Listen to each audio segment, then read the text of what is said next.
நாங்க இந்த இந்து தர்மத்தை வாழ்றதுக்காக இந்த ராஜபாளையம் ஆலயத்துல தொடர்ந்து எங்க ஃபேமிலி, நானு, எங்க வீட்டு அம்மா, எங்க 2 குழந்தைங்க, 8 வயசு 10 வயசு குழந்தைங்க தொடர்ந்து இங்க இந்து தர்மத்தை வாழ்றதுக்கு வாழ்ந்துன்னு இருக்கிறோம். பூஜை புனஸ்காரம் செஞ்சுக்கிட்டு யோகா பூஜை தியானம் சொல்லி கொடுத்துட்டு இருக்கோம்.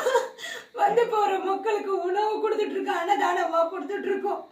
இந்த சனாதன தர்மத்தை தான் வாழ்ந்துட்டு இருக்கோம். இது அத்துமீறி போலீஸே சொல்லியிருக்காங்க, அவங்க சேவை செய்யறதுக்காக சேவை செஞ்சுட்டு இருக்காங்க. அவங்களே வாக்குமூலத்தை கொடுத்துட்டு இருக்காங்க. ஒரு வாரத்துக்கு முன்னாடி வந்து நீங்க வெளியே போங்க, நாங்க எங்களுக்கு கோர்ட் ஆர்டர் கொடுங்க, நாங்க வெளியே போனோம்னா எங்களுக்கு கோர்ட் ஆர்டர் கொடுங்க வாட்ஸ்அப்ல கொடுக்குறாங்க. எந்த ஊர்ல இது? நான் ஒரு சட்டம் படிச்சவன், எந்த இடத்துல இது இருக்கும்? கையில ஆர்டர் கொடுங்க, நான் வாட்ஸ்அப்ல சென்ட் பண்ணிட்டு நீங்க வெளியே போனாங்க. எங்களுக்கு நேரம் கொடுங்க, நான் கொடுக்கணும்னு நான் போய் ஹைகோர்ட்ல ஃபைல் பண்ணி நான் வாங்கிட்டு வரேன். அந்த நம்பரை எடுத்துட்டு போய் நான் சப் கலெக்டர் முதல் கொண்டு எல்லாருக்கும், டிஎஸ்பி ஆஃபீஸ், எஸ்பி ஆஃபீஸ் எல்லாருக்கும் கொடுத்துட்டு வந்தோம்.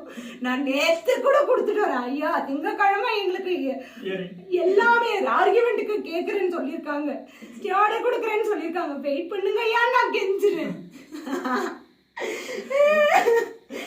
இன்னைக்கு காலையில வந்து குண்டு கட்டா 10-20 போலீஸ் வந்து எங்க தூக்கிட்டு போய் வெளியே விசாட்டுறாங்க.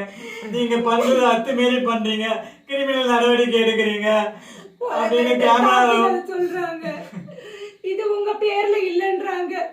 நாங்க திரும்ப ரெக்கார்ட காமிச்சாலே பார்க்க தயாரா இல்ல. அவங்க ஒரு பிரஸ் பீப்புள உள்ள விடல, ரெக்கார்ட் பண்ணாலே அவங்க வாங்கினாங்க. எங்க கிட்ட இருந்து போனே வாங்கிட்டு அவங்க செய்யற எதையோ வெளி உலகத்துக்கு தெரியாம, வெளி மக்களுக்கு தெரியாம எங்களை கண்டு கட்டா தூக்கிட்டு போய் 2 குழந்தைங்க எங்கன்னு தெரியல, எங்க தூக்கிட்டு போறாங்கன்னே தெரியல.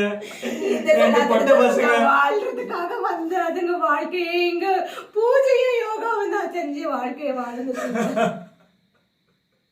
இன்னைக்கு எங்க தூக்கிட்டு போய் வச்சிருக்காங்க, எங்கேயோ கடத்தி கொண்டு போயிட்டாங்க. மக்களே காப்பாத்துங்க, மக்களே எல்லா ரைட்ஸ் இருக்கு. நாங்க தொடர்ந்து எங்க அனுபவத்துல இருக்கிறோம்.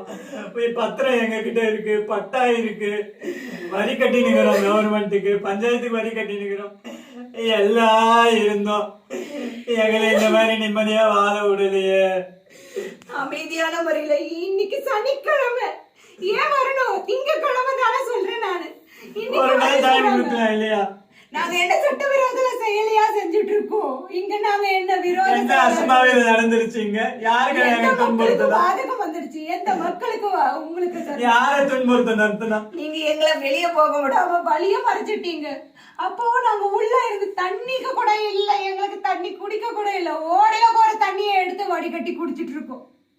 பார்த்தா கூட இன்னைக்கு செய்ய விடாம எதுவும் தண்ணி கொடுக்கல. தடை உத்தரவு போடுற அளவுக்கு நாங்க என்னையா செஞ்சோம்? எந்த மக்களுக்கு பாதி? இது ஊர்ல இருந்து ஒதுக்குப்புறமா இருக்கு, சேத்தூருக்கு மக்களோட இது வர்றதுன்றதே அங்க நம்ம தியானம் இடத்துக்கு வந்தாதான். அதர்வைஸ் அவங்களுக்கு எந்த டிஸ்டர்பன்ஸ் இல்லாம நாங்க எங்களுடைய இந்து தர்ம வாழ்க்கை நிம்மதியா வாழ்ந்துட்டு இருக்கோம். வர்றவங்களுக்கு ஹீலிங் கொடுத்து அவங்களுடைய நோயை போக்கி, வர்றவங்களுக்கு உணவளிச்சு யோகா கத்து கொடுத்து சேவை செஞ்சுட்டு வாழ்ந்து